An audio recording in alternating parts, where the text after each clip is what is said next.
একবার ভাবুন তো, একটা জ্বলন্ত বিল্ডিং এর ভেতরে আপনি আটকে গেছেন আর ঘরটা মাইক্রোওভেনের মতন গরম হয়ে যাচ্ছে। আমি কখনোই চাই না আপনার সাথে এরকম হোক, কিন্তু এরকম পরিস্থিতিতে প্রত্যেকটা সেকেন্ড কিন্তু মূল্যবান। আর এরকম পরিস্থিতিতে বেশিরভাগ মানুষই প্রথম 10 সেকেন্ডের মধ্যে একটা জীবনঘাতী ভুল সিদ্ধান্ত নিয়ে ফেলে। আপনি কি এরকম পরিস্থিতিতে সঠিক সিদ্ধান্ত নিতে পারবেন? আপনার কাছে মাত্র 2 থেকে 3 মিনিট থাকবে সঠিক সিদ্ধান্ত নেওয়ার জন্য। দমকলের লোকেরা সত্যি রিয়েল লাইফ সুপারহিরো, কিন্তু আপনার কাছে তারা সঠিক সময় পৌঁছতে যদি না পারে, আপনাকে নিজেই আপনার জীবন বাঁচাতে হবে। কি করবেন আপনি যখন প্রত্যেকটা সেকেন্ড জীবন আর মৃত্যুর মধ্যে পার্থক্য হবে? আজকের ভিডিওটা পুরোটা দেখুন, কারণ আজকের ভিডিওতে আমি আপনাদের বলবো টপ 3 লাইফ সেভিং টিপস বাড়িতে আগুন লাগলে কি করবেন তা নিয়ে। আর এই ইনফরমেশনগুলো কিন্তু আপনার জীবন বাঁচাতে পারে। আমি এরকমই টপ 3 কেসেস কভার করি।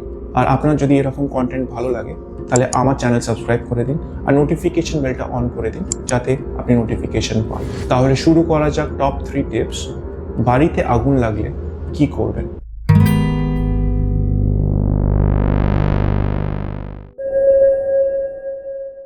ধরুন আপনি একটা বিল্ডিং এর টপ ফ্লোরে রয়েছেন আর এমনি সময় আপনি দেখলেন যে আপনার বিল্ডিং এ আগুন লেগেছে আর কালো ধোঁয়া আকাশের দিকে বেড়ে চলেছে। আর আপনার কাছে মাত্র কিছু সেকেন্ড আছে সিদ্ধান্ত নেওয়ার জন্য যে আপনি লিফট নেবেন নাকি সিঁড়ি। তো প্রথম টিপ, সবসময় সিঁড়ি ব্যবহার করবেন, কখনো লিফট নয়। কারণ লিফটের ভেতরে আপনি আটকে পড়ে যেতে পারেন আর বেরোনোর কোনো পথ থাকবে না। কিন্তু সত্যি কথা কি জানেন, সিঁড়িও বিপজ্জনক হতে পারে যদি আপনি কি করতে হয় না জেনে থাকেন তো। আর এরকম পরিস্থিতিতেই বেশিরভাগ মানুষ একটা জীবনঘাতী ভুল করে ফেলে। ধরুন আপনি সিঁড়ি তো নিয়ে নিলেন, কিন্তু সিঁড়িতে পৌঁছে দেখলেন যে ভর্তি কালো গাঢ় বিষাক্ত ধোঁয়া। আপনার চোখ জ্বলতে শুরু করছে, গলা শুকিয়ে যাচ্ছে আর আপনি সামনে কিছু দেখতে পাচ্ছেন না। লোকেরা প্যানিক করা শুরু করে। আপনি কি এই ফ্যাক্টটা জানেন, আগুনে পুড়ে যাওয়ার থেকে বেশিরভাগ মানুষ কালো ধোঁয়ার জন্য মারা যান? সঠিক ডিসিশন না নেন তাহলে it is just a matter of few seconds and you will be unconscious.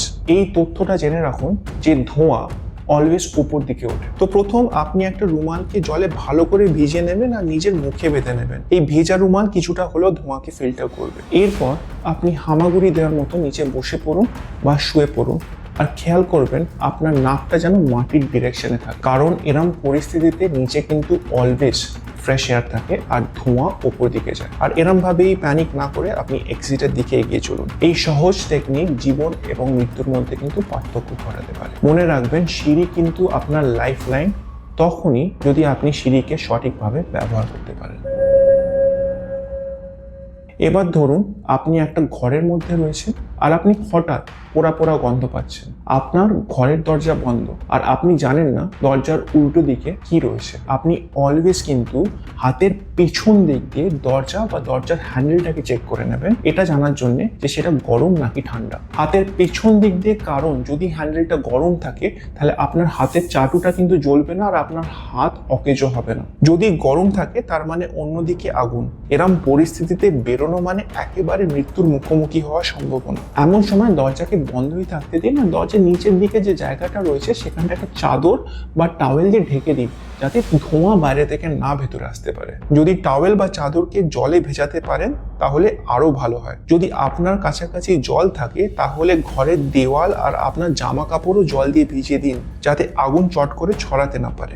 আর এরপর জানলা থেকে সাহায্যের জন্য সিগন্যাল দিন, ফ্ল্যাশ লাইট, ফোনের আলো বা কোনো আয়নার সাহায্যে, যাতে রেস্কিউ টিম আপনাকে দেখতে পায়। আর যদি নিচের ফ্লোরে থাকেন তাহলে নিরাপদভাবে পর্দা বা চাদর দিয়ে একটা মেকশিফট রোপ তৈরি করে জানলা দিয়ে নিরাপদভাবে বেরোনোর চেষ্টা করুন। আর একটা তথ্য আমি আপনাদেরকে বলি, আগুনের সব থেকে বড় শক্তি হচ্ছে অক্সিজেন। প্রত্যেকটা খোলা দরজা বা খোলা জানলা আগুনকে কিন্তু আরো ছড়িয়ে পড়তে সাহায্য করে। যত অক্সিজেন তত আগুন। তো অলওয়েজ চেষ্টা করবেন অক্সিজেন লেভেলকে কন্ট্রোল করার জন্য। কম অক্সিজেন, কম আগুন। যদি কোনো সময় দেখেন এরকম পরিস্থিতিতে আপনার শরীরে আগুন লেগে গেছে, তাহলে এই টিপটাকে কিন্তু মনে রাখবেন। আর টিপটা হচ্ছে স্টপ, ড্রপ অ্যান্ড রোল। থেমে যান, মাটিতে শুয়ে পড়ুন আর সামনে আর পেছনের দিকে রোল করুন, যাতে আগুন বুঝে যায়। এই সোজা টেকনিক মাত্র কিছু সেকেন্ডের মধ্যেই আপনার জীবন বাঁচাতে পারে। সঠিক জ্ঞান আর সঠিক ডিসিশন কিন্তু আপনার জীবন বাঁচাতে সাহায্য করতে পারে। আজকের কন্টেন্ট যদি আপনার ভালো লেগে থাকে তাহলে একটা লাইক করে দিন, আর আপনার মতামত কমেন্ট সেকশনে কিন্তু জানাবেন। আর আজকের ভিডিওটা আপনার কাছের মানুষদের সাথে শেয়ার করুন, কারণ কি এই ভিডিওটা অনেক মানুষের জীবন বাঁচাতে সাহায্য করবে।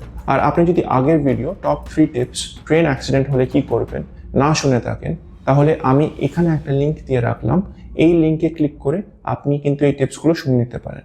তাহলে আজকে আসি, নমস্কার।